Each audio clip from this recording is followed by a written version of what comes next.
Do you ever find yourself just putting yourself down all the time? I've noticed that the last sort of few months. Excuse me. And I don't know whether it's just because as I become more aware of my behaviour and more conscious of things, I've started reflecting on events day by day, week by week, month by month. And I'm noticing these sort of particular things that I say about myself. I've got some notes, so bear with me. I will be glancing at them. And it came back from the date I went on a little while ago. And me and the girl, we were talking about something. And I just automatically just went, oh my God, I'm so boring. And she was like, well, no, you're not. That's not boring. And I was like, oh, right, okay. And then I was talking to a customer the other week. I think we were talking about books or something. And I was like, oh my God, it's so boring, isn't it? And she was like, no, it's not. It's not about being boring. It's, you know, it's something you love. There's nothing boring about that.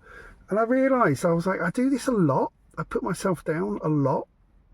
And I say things like, oh, do you know, I'm just so sad, you know, thinking about whatever thing that's floating my boat at the moment, be that history that I'm reading or whatever. I go, oh, that's sad, that, isn't it? Or, oh my God, I'm so boring because of what I'm watching or what I'm talking about. And I wanted to try and pick it apart. And I realised that I think I do it because I'm hoping for somebody to contradict me and say, no, you're not.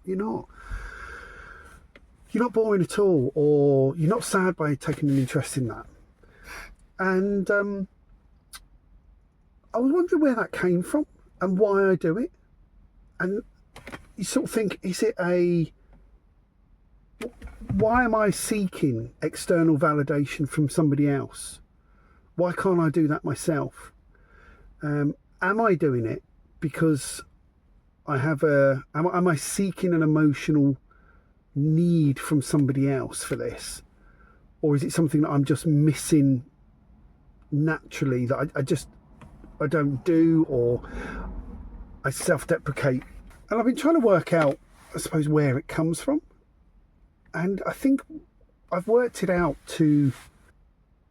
I think I learned very early on, probably sort of teenage years, maybe slightly earlier, that being smaller was safer than being confident. Does that make sense? So if I'm the first one to say to somebody, oh, that's sad, that, then that preempts them saying it to me. And that makes me feel safer because it means I'm not being attacked by somebody. And I'm putting myself down. And I'm not putting myself out there and risking being sort of, I would say attacked or, being put down. And I was trying to work out where, and I was realising it shows up in a few areas. So dating is the example that I've really picked up on a few weeks ago. I've noticed it in the car quite a bit when I talk to customers. Humour, I do it in humour all the time. I sort of start self-deprecating. And in group settings, I've noticed when I go to Andy's Man Club, sometimes if I get to a subject that's quite raw or touching a nerve, I'll start to make a joke out of it or self-deprecate a little bit. And that is, I can see that coming now, where I never used to be able to see it before. And I think that sometimes it makes people feel that they have to carry me. And I think back to my marriage and some of the conversations I had with my ex-wife at times. And, comments from her about, she's not my mother, she's my wife. She shouldn't be mothering me in things. And, almost like an emotional dependency on somebody else rather than myself. I was always looking for almost external validation. Like, oh, that's sad, isn't it? Isn't that sad? No, it's not sad at all. That's what I'm looking for. Well, that's what I was looking for. So it makes me... It does two things. The cost of feeling that, it does a couple of things. It makes like I've just said there, those people feel that they have to carry me, so they've got their emotional issues, concerns, needs, etc., but they're having to take me on as well. But also it makes me feel invisible, that the real me. I feel that if I say something that I'm into or I'm proud of, I instantly feel, oh, I need to, knock that down and say, oh, it's sad, or don't worry about it. And it makes me feel invisible, and the real me, doesn't feel any kind of validation. And I felt when I went away in the summer for the first week, the first time I went away, I felt for the very first time in a long time, for years, I felt that I could be me, unashamedly me. I suppose in a sense because some of these people, the people that I were with, we were all there for the same reason. So we already had some sort of connection or some sort of commonality between us.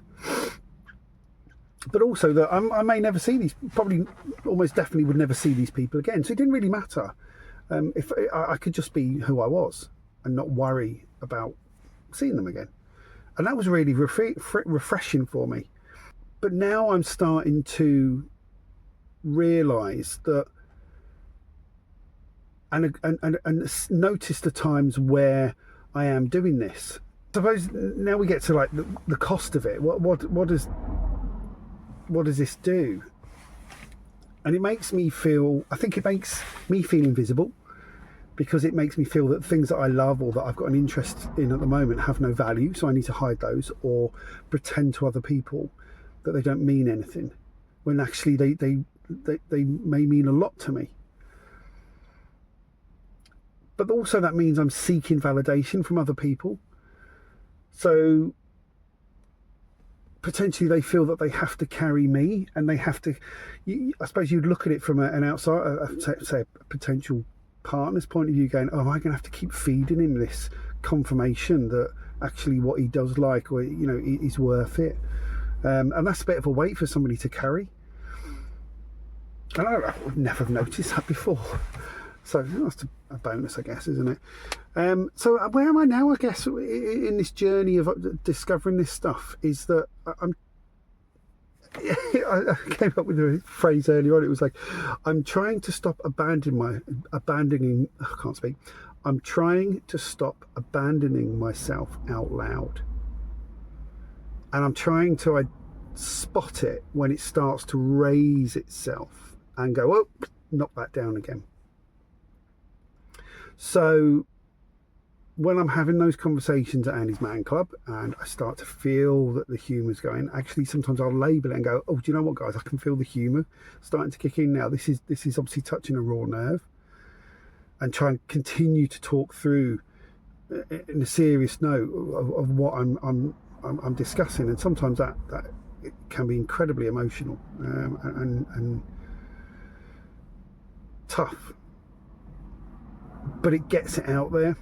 And it's something that if I continue into the dating sphere, that I need to make sure that I sort of carry on in that thing and just be unashamedly me. And I'm also learning to be on my own side. That sounds a bit corny, doesn't it? I'm learning to stay on my own side. Because if I'm not my own cheerleader, who the hell's going to do it for me?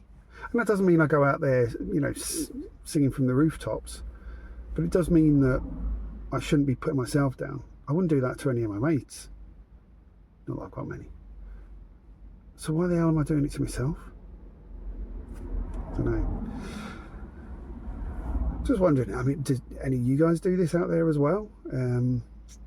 If you do, then it's not that you're broken or in any sense. It's that you've adapted, I guess. It's a sort of survival mechanism in a way. Thanks for spending a bit of time with me, and I will see you again soon.